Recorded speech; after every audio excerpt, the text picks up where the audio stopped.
பாமக பற்றி தான் எல்லாருக்கும் தெரிஞ்ச விஷயம் தானே. கடைசி வரைக்கும் அப்படியே நிற்பாங்க. அமௌண்ட் எங்கே ஜாஸ்தியாக கொடுக்குறாங்களோ போயிடுவாங்க. அமௌண்ட்டு தான். இங்கே இருக்கிறதுல ரெண்டு பெரிய சமூகம், ஒன்று விடுதலை சிறுத்தைகள், இன்னொன்று பாட்டாளி மக்கள் கட்சி. இந்த சமூகம் எங்க இருக்கோ அங்கதான் மெஜாரிட்டி ஓட்டு வரும். விடுதலை சிறுத்தைகள் இருக்கிற இடத்துலயும் சரி பங்கா இருக்குல்ல, பெரிய சமூகம் தானே. வெற்றி வாய்ப்புகளை தீர்மானிக்கிற இடத்துல தான் இருப்பாங்க அவங்க ரெண்டு பேரும். அது முடிஞ்சு போச்சு. பாட்டாளி மக்கள் கட்சி சீமான் அவர் பாட்டாளி மக்கள் கட்சியோட சீமான் கொஞ்சம் அப்படியே தனித்து நின்று வராரு.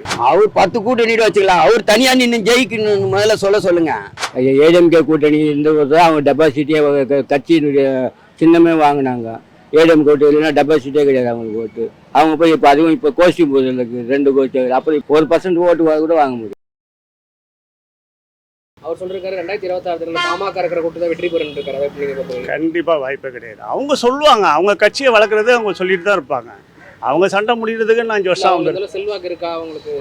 அவங்களுக்கு தான் போய் ஏற்கனவே 4% ஓட்டு தானே இருக்குது. கட்சி வந்து அவங்க எந்த கட்சி இப்போ 2 பேருக்குமே இவரு பிஜேபியில் போடணுன்றார் அன்புமணி ராமதாஸ், இவர் வந்து டிஎம்கேல போகணுன்றாரு. அது அவங்க பிரச்சனை வந்து முடிஞ்சாதான். அப்புறம் 1 மாதத்தில் எப்படி முடிஞ்சிடும், அவங்க பேசி முடிச்சிடுவாங்க. ஏன்னா குடும்ப பிரச்சனை தானே, அதனால முடிஞ்சிடும். முடிஞ்சு அவங்க எந்த கட்சி கூட்டணிக்கு போகிறாங்களோ அது சொல்ல முடியாது. அதில் வந்து கருத்து சொல்கிறதுக்கு ஒன்றும் இல்லை. அது முடிஞ்சு போச்சு. பாட்டாளி மக்கள் கட்சி சீமான் அவர் பாட்டாளி மக்கள் கட்சியோட சீமான் கொஞ்சம் அப்படியே தனித்து நின்று வராரு. அதனால அவரும் கூட்டணிக்கு போகிறதும் தெளிவாக தெரியல. அதனால் இந்த 26 தேர்தல் கொஞ்சம் டஃப்பாக தான் இருக்கும் எல்லாருக்குமே. கண்டிப்பாக டஃப்பாக தான் இருக்கும். பாட்டாளி மக்கள் தலைவர் அன்புமணி ராமதாஸ் இருக்காரு. ஆமாம், அவர் சொல்லிருக்காரு இப்போ வர 2026 பாமக எந்த கூட்டணியில் இருக்கு அதை கூட ஜெயிக்கணும் இருக்காரு. அதை நீங்கள் எப்படி பார்க்குறீங்க? எல்லாம் சொல்லதான். நான் ஒரு கட்சி தந்தாலும் நான் சொல்லுவேன், நான் எந்த கட்சி வந்து ஜெயிப்பேன்ட்டு. அது அவங்க சொல்கிறது அதெல்லாம் தனிப்பட்ட கருத்துங்க, அதெல்லாம் ஒன்றும் பண்ண முடியாது. அவர் பாட்டாளி மக்கள் தலைவர் அன்புமணி ராமதாஸ் சொல்றாரு 2026 தேர்தலில் பாமக இருக்கிற கூட்டணி வெற்றி பெறும். அன்புமணி ராமதாஸ் வந்து பாமக இருக்கிற இடம் வந்து அந்த கட்சி தான் வந்து வெற்றி பெறும்னு சொல்லியிருக்கிறாங்களா? எந்த கூட்டணியில் இருக்கோ அந்த கட்சி தான் வெற்றி பெறும். சரி. இப்போ பாமக கட்சி இருக்கா? இப்போ பாமக கட்சி இருக்கான்றதே ஒரு கேள்விக்குறியாக இருக்குது. டெய்லி நியூஸ் அவங்களோட நியூஸாக தான் இருக்குது. அப்பா வேணான்றாரு, பையன் வேணுன்றாரு, அப்புறம் பையன் வேணுன்றாரு, அப்பா வேணான்றாரு. முதல்ல அவங்க முடிவு எடுத்துக்கிட்டு இருக்கிறாங்களா இல்லையான்றதை, அதுக்கப்புறம் அவங்க யாரோட கூட்டணி நிற்கிறாங்க, அவங்க ஜெயிக்கிறாங்களா இல்லையான்றதை அப்புறம் பார்த்துக்கோங்க. முதல்ல பாமகன்றது ஒன்று சரி பண்ணி வெளியில் வரட்டும். ஏன்னா அவங்க பிரச்சனையிலேருந்தே அவங்க ஒன்றும் வெளியில் வரல. இப்போ பாஜக கூட ஆல்ரெடி லிங்கில் தான் இருக்காங்க. அதனால் பாஜக வந்துடும்ன்ற சொல்லிட முடியுமா என்ன? இப்போ ஏன் இப்போ எம்பி தொகுதியில் நின்னாங்களே பாமக, அவங்க இருக்கிற இடம் ஜெயிக்கணும்னா எம்பி தொகுதியில் 40 அட்லீஸ்ட் ஒரு 5ஆவது வந்திருக்கலாமே, ஏன் வரல?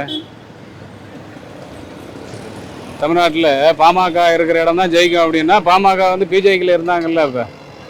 இப்போ 40 எம்பி தொகுதியில் எந்த இடத்துல வந்தாங்க பிஜேபி? அப்புறம் எதை வச்சு சொல்கிறாங்க நாங்கள் பாமக இருக்கிற இடத்துல தான் வந்து நாங்கள் இருக்கிற இடம் தான் ஜெயிக்கும் எல்லாருக்கும் அப்படின்னு சொல்லி?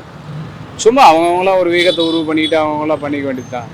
நீங்கள் திராவிட மாடல் அரசுன்றது ஒரு சிறப்பான ஆட்சியாக இருக்குது. மக்களுக்கு அதை எப்படியாவது வந்து பேரை கெடுக்கணும், நாங்கள் ஏதாவது ஒன்று பண்ணணுன்றதுனால ஆளுக்கு ஒன்று ஏதோ ஒரு சொல்லிக்கிட்டு வெளியில் வராங்க. இதை நம்ம ஏற்றுக்கிறோமா இல்லையான்றதை விட மக்கள் வந்து எந்த அளவுக்கு பார்க்குறாங்கன்றது ஒன்று இருக்குல்ல. வரும் 2026 வரும்போது மக்களோட சொல்யூஷன் என்னன்னு எல்லாரும் தெரிஞ்சுக்குவாங்க.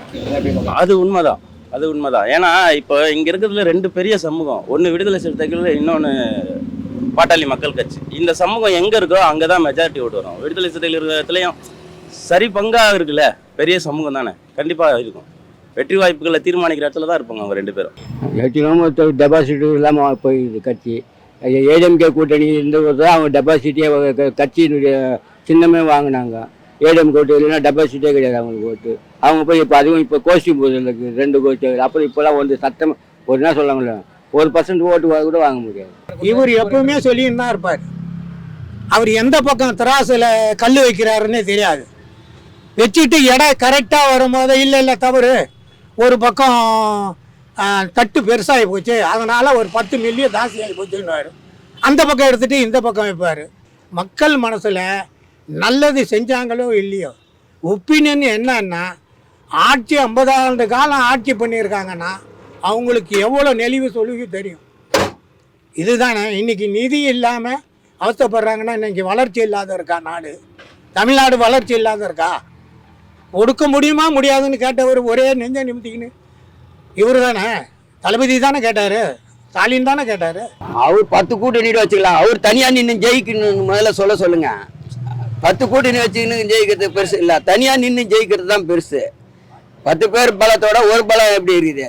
அதுதான் பெருசு. இல்ல இப்ப இருக்க தமிழ்நாடு சொல்ல அப்படிலாம் கணிக்க முடியாது. ஜெயிக்க முடியாது, ஐடிஎம்கே ஜெயிக்க முடியாது, யாருமே ஜெயிக்க முடியாது இல்ல அப்படிலாம் கணிக்க சொல்றது. நாங்க போற கூட்டணி தான் ஜெயிக்கும்னு சொல்றாரு, அதை நீங்க பாக்குறீங்க? அதெல்லாம் அப்படிலாம் கணிக்க முடியாதுங்க. மக்களுடைய தீர்ப்பு தான்.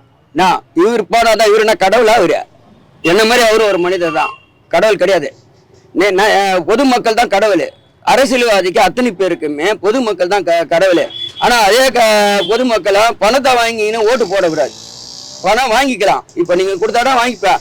எனக்குன்னு ஒரு உரிமை இருக்குது, அந்த உரிமை தான் ஓட்டு போடுவேன். ஆனா நான் உங்ககிட்ட வந்து பணம் கேட்கல, நீயே தான் கொடுக்குற. புரியுதுங்களா? நீங்க தான் கொடுக்குறீங்க, நாங்களா போய் யார்கிட்ட வாங்கல. ஆனால் ஓட்டுக்கு காசு வாங்குறது மட்டமானவன் நாட்டை விற்கிற மாரி. இதுதான் நான் பார்க்குற இது. இங்கே எல்லா பெரிய கட்சியுமே மற்ற கட்சி சார்ந்தாங்க இருக்குது. இப்போ பாமக வந்து டிஎம்கே கிட்ட போனால் டிஎம்கே ஜெயிக்க போகுது. இப்போ பாமக வந்து அதிமுக கிட்ட போனால் அவங்களுக்கு கொஞ்சம் மெஜாரிட்டி சான்ஸ் வரதுக்கு நிறைய சான்ஸ் இருக்குது. பாமக பற்றி தான் எல்லாருக்கும் தெரிஞ்ச விஷயம் தானே. கடைசி வரைக்கும் அப்படியே நிற்பாங்க. அமௌண்ட்டு எங்கே ஜாஸ்தியாக கொடுக்குறாங்களோ போயிடுவாங்க. அமௌண்ட்டு தான் பேரம் தான் நடக்கும். காசுக்கு ஓட்டு கொடுக்குறாங்க, அப்புறம் எப்படிங்க பேரம் பேசாமல்? வாய்ப்பு இல்லை. எனக்கு தெரிஞ்ச ட்ராமா தான் அது. சேர்ந்துருவாங்க. பிரிட்டிஷ் வரதுக்கு முன்னாடி இந்தியா நல்ல வளர்ச்சியில் தான் இருந்தது. பிரிட்டிஷ் வந்ததுக்கப்புறம் இந்தியாவோட வளர்ச்சி தேங்கிடுச்சு.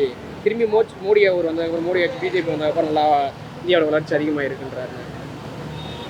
மோடியோட ஆட்சி வந்ததுக்கப்புறம் இந்தியாவில் எது வந்து இன்னைக்கு வரைக்கும் வளர்ச்சியில் இருக்குன்னு சொல்லி யார் சொன்னா? எனக்கு எதுவும் தெரியல இந்த மாதிரி. இல்லை மிலிட்ரியோட இதெல்லாம், மிலிட்ரி நாளாக பொருள் உலகத்து நாளாக பெரிய மிலிட்ரி வந்து பார்த்தீங்கன்னா அது வந்து பொருளாதாரத்தினால வந்து மிலிட்ரிக்கு வந்து நம்ம இடத்துல நம்மளே உருவாக்கி நம்ம பண்ணுறோம். அதனால் வந்து வளர்ச்சி இருக்குதுன்னு சொல்லலாம். மிலிட்ரியை வந்து அவங்க வந்து ரெடி பண்ணாங்க, ரைட், ஓகே. ஆல்ரெடி நம்மக்கிட்ட மிலிட்ரி வந்து எப்பயுமே வந்து கம்ஃபர்டபுளாக தானே இருந்தாங்க. இதை வந்து அவங்க மேம்படுத்தினாங்க, அவ்வளோதான். ஒரு 2 விமானம் வந்து ரஷ்யாவிலேருந்து வாங்கினாங்க, அவ்வளோதான். மற்றபடி அவங்க பெருசாக ஒன்றும் அவங்களுக்கு பண்ணலைங்களே. ஆர்என் ரவி வந்து மோடியோட கையால் மாரி தான் இங்கே வேலை செஞ்சார் தமிழ்நாட்டில். எந்த விதத்துலேயும் வந்து அவரால் வந்து நிறைய அரசியல்வாதிகளுக்கு சிக்கல் தான் வந்தது ஆர்என் ரவிக்கு. அவருடைய மோடிக்கு தான் வேலை செஞ்சார தவிர தமிழ்நாட்டுக்கு எந்த வேலையும் செய்யலை ஆர்என் ரவி. இது வந்து நிகழ்சனமான உண்மை. தமிழ்நாட்டில் வந்து இந்த ஆட்சி வந்து நல்லாவே போயிட்டுருக்கு. இந்த ஆட்சிக்கு நிறைய சிக்கல் கொடுத்தது, சட்டசபையிலையும் சிக்கல் கொடுத்தது எல்லாமே ஆர்என் ரவி தான். இதேமாரி ஆளுநரை தமிழ்நாடு சந்தித்ததே கிடையாது. எல் கணேசன் இருக்கிறாங்க, தமிழிசை, இவங்களாம் பழைய ஆளுங்களாம் எவ்வளோ ஆளுநர் வந்துக்கிறாங்க. இதேமாரி ஒரு மட்டமான புத்தி உள்ள ஆளுநரை இதுவரைக்கும் தமிழ்நாடு சந்தித்ததே கிடையாது. இவர் வந்து அரசியல் தான் பண்ணுறாரே தவிர இங்கே ஆளுநருக்கு உண்டான வேலையை வந்து அவர் கண்டிப்பாக செய்யவே இல்லை. அவர் என்ன சொன்ன, பிரிட்டிஷ் வரதுக்கு முன்னாடி இந்தியாவை நல்ல வளர்ச்சியில் இருந்தது. இப்போ வந்து பிரிட்டிஷ் சுதந்திர காலத்தில் இப்போ வளர்ச்சி முடியாது. அதெல்லாம் சும்மா, அதெல்லாம் வந்து மோடிக்கு வந்து வேலை செய்கிறாரே தவிர, அவர் கட்சியை பிஜேபி இங்கே வளர்க்குறாரே தவிர தமிழ்நாட்டுக்கு எந்த வித ஒரு நன்மையும் அவரால் கிடையவே கிடையாது. அவரால் பிரச்சனை வந்தது தான் ஜாஸ்தி. அவர் எதனால சொல்கிறேன்னு வச்சுக்கேன், இந்தியா வந்து மூணாவது பொருளாதார நாடாக வளர்ந்துட்டு இருக்கு. ஜப்பானை பின்தாங்க போல் தள்ளுது. அது இந்திய அரசியல். அது அவர் இந்திய அரசியல் தான் சொல்றாரு. இந்தியா நல்லா வளர்ச்சியை கண்டிட்டு இருக்குன்றாரு மோடி. இந்திய அரசியலை வந்து நம்மளுக்கு கருத்து வந்து அது நீங்க வந்து ஆர்என் ரவி தமிழ்நாட்டை பத்தி தான் கேக்குறீங்க. இந்திய அரசியல் வந்து வளர்ச்சி சொல்லி இந்தியாவை பத்தின இந்தியாவை பற்றி வளர்ச்சினா அது மோடியினுடைய இது ஓரளவுக்கு வளர்ச்சி தான். அதெல்லாம் நம்ம சும்மா இராணுவத்திலையும் இதில் எல்லாத்தையும் வளர்ச்சி தான் நடந்துருக்கு. மோடியுடைய ஆட்சி வந்து ரொம்ப கம்மியாக நம்ம விட முடியாது. இன்றைக்கி 3வது இடத்துக்கு வரப்போகுது. உலக லெவலில் 3வது லெவலில் வரப்போகுதுன்னா அது இராணுவ அமைச்சர் மோடியும் அதில் பங்கு இருக்குது. அதனால் ஆர்என் ரவி வந்து அதுக்கெல்லாம் வந்து லாய்க்கே கிடையாது. அவர் வந்து ஒரு வேஸ்ட் பீஸ்.